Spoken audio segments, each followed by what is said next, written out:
Assalamualaikum warahmatullahi wabarakatuh. Sistem Liberal dan Undang-Undang Agraria 1870.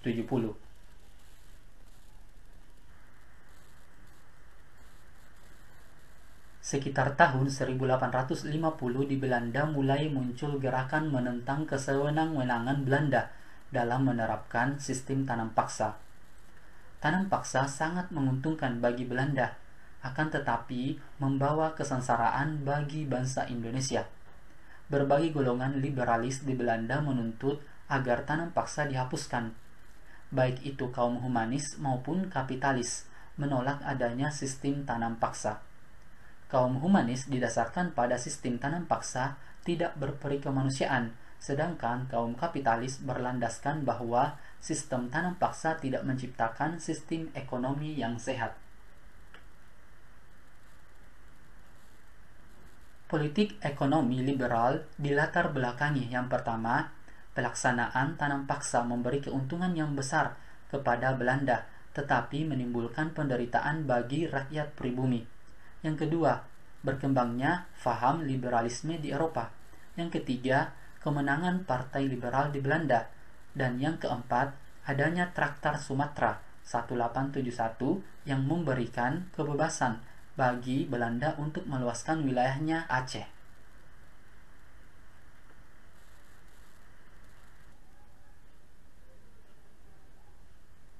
Periode sejarah Indonesia 1870 sampai 1900 sering disebut sebagai masa liberalisme. Pada periode ini kaum pengusaha dan modal swasta diberikan peluang sepenuhnya untuk menanamkan modalnya dalam berbagai usaha kegiatan di Indonesia, terutama dalam industri-industri perkebunan besar, baik Jawa maupun daerah-daerah luar Jawa. Selama masa liberalisme ini, modal swasta dari Belanda dan negara-negara Eropa lainnya telah berhasil mendirikan berbagai perkebunan kopi, teh, gula, dan kina yang besar di Deli, Sumatera Timur.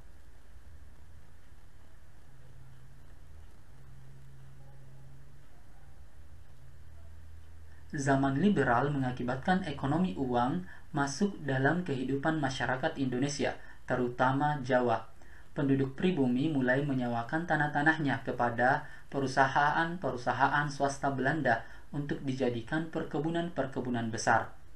Masuknya pengaruh ekonomi barat juga melalui impor barang-barang dari negeri Belanda. Hilangnya mata pencarian penduduk di sektor tradisional mendorong lebih jauh pengaruh sistem ekonomi uang, karena memaksa penduduk untuk mencari pekerjaan pada perkebunan-perkebunan besar milik orang-orang Belanda atau orang Eropa lainnya.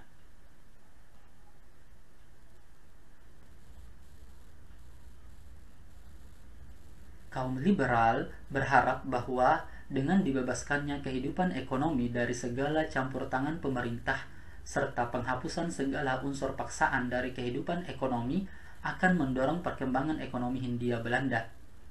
Dengan Undang-Undang Agraria 1870, para pengusaha Belanda dan Eropa dapat menyewa tanah dari pemerintah atau penduduk Jawa untuk membuka perkebunan-perkebunan besar.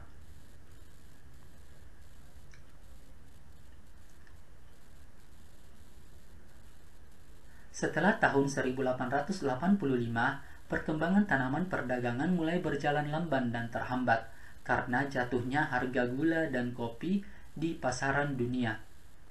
Tahun 1891, harga tembakau turun drastis sehingga membahayakan perkebunan-perkebunan tembakau di Deli, Sumatera Timur. Krisis tahun 1885 mengakibatkan terjadinya reorganisasi dalam kehidupan ekonomi Hindia Belanda. Perkebunan besar tidak lagi sebagai usaha milik perseorangan, tetapi direorganisasi sebagai perseroan terbatas. Pimpinan perkebunan bukan lagi pemiliknya secara langsung, tetapi oleh seorang manajer, artinya seorang pegawai yang digaji dan langsung bertanggung jawab kepada direksi perkebunan yang biasa dipilih dan diangkat oleh pemilik saham. Merosotnya kesejahteraan rakyat Indonesia.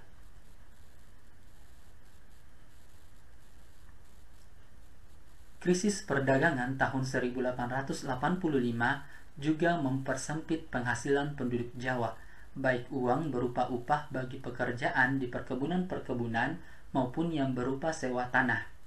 Politik kolonial baru, yaitu kolonial liberal, semakin membuat rakyat menjadi miskin.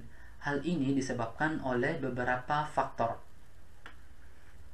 Yang pertama adalah kemakmuran rakyat ditentukan oleh perbandingan antara jumlah penduduk dan faktor-faktor produksi lainnya seperti tanah dan modal. Yang kedua, tingkat kemajuan rakyat belum tinggi, akibatnya mereka menjadi umpan kaum kapitalis. Mereka belum mengenal sarekat kerja dan koperasi untuk memperkuat kedudukan mereka. Yang ketiga, penghasilan rakyat masih diperkecil oleh sistem forsot atau uang muka. Yang keempat, kepada rakyat Jawa dipikulkan the burden of empire atau pajak, beban kerajaan, sebagai akibat politik tidak campur tangan Belanda terhadap daerah luar Jawa. Pulau Jawa harus membiayai ongkos-ongkos pemerintahan di seluruh Indonesia.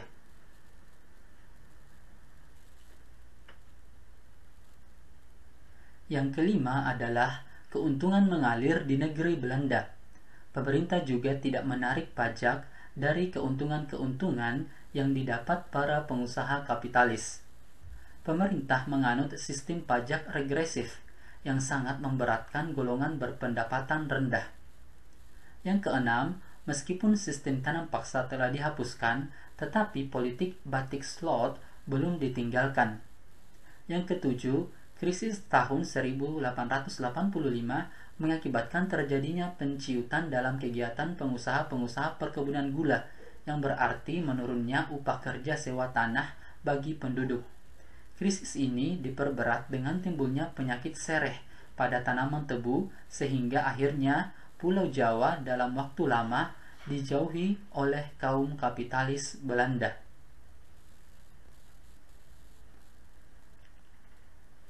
Undang-Undang Agraria 1870. Undang-Undang Agraria 1870 diberlakukan pada tahun 1870 oleh Engelbertus de Waal sebagai reaksi atas kebijakan pemerintah Hindia Belanda di Jawa. Latar belakang dikeluarnya Undang-Undang Agraria antara lain karena kesewenangan pemerintah mengambil alih tanah rakyat. Politikus liberal yang saat itu berkuasa di Belanda tidak setuju dengan tanam paksa di Jawa dan ingin membantu penduduk Jawa sambil mengambil keuntungan ekonomi dari tanah jajahan dengan mengizinkan berdirinya sejumlah perusahaan swasta.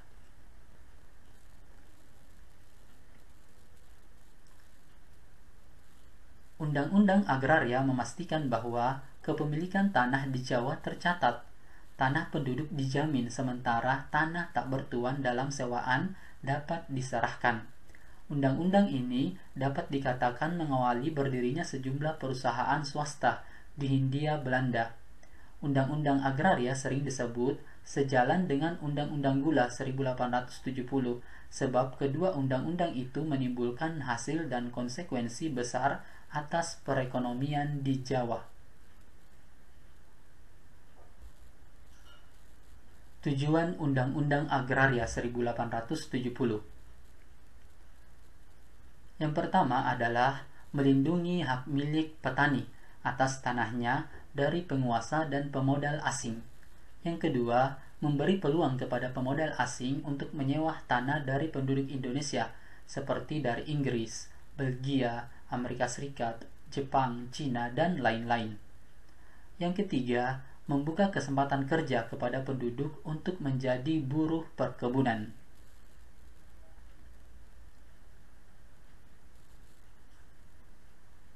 Dampak dikeluarkannya Undang-Undang Agraria antara lain, perkebunan diperluas, baik di Jawa maupun di luar Pulau Jawa. Angkutan laut dimonopoli oleh perusahaan KPM, yaitu perusahaan pengangkutan Belanda.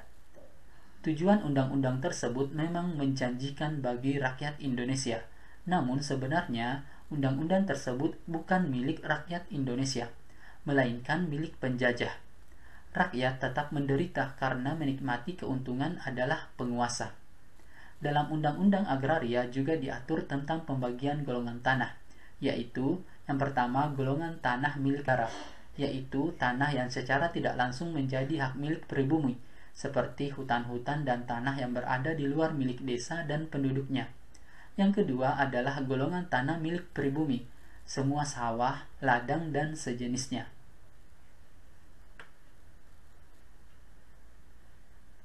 Hak guna usaha atau hak irfait. Isu terpenting dalam Undang-Undang Agraria 1870 adalah pemberian hak irfait, semacam hak guna usaha, yang memungkinkan seseorang menyewa tanah telantar yang telah menjadi milik negara. Menyewa selama maksimum 75 tahun sesuai kewenangan yang diberikan hak kepemilikan. Selain itu, dapat diwariskan dan menjadi agunan. Ada 3 jenis hak kepemilikan. Yang pertama, hak untuk perkebunan dan pertanian besar, maksimum 500 bahu, dengan harga sewa maksimum 5 florins per bahu. Yang kedua, hak untuk perkebunan dan pertanian kecil bagi orang Eropa miskin atau perkumpulan sosial di Hindia Belanda, maksimum 25 bahu dengan harga sewa 1 florin per bahu. Tetapi pada tahun 1908 diperluas menjadi maksimum 500 bahu. Dan yang ketiga adalah hak untuk rumah dan pekarangannya atau estate seluas maksimum 50 bahu. Oke, cukup sekian pembahasannya. Semoga bermanfaat. Terima kasih. Assalamualaikum warahmatullahi wabarakatuh.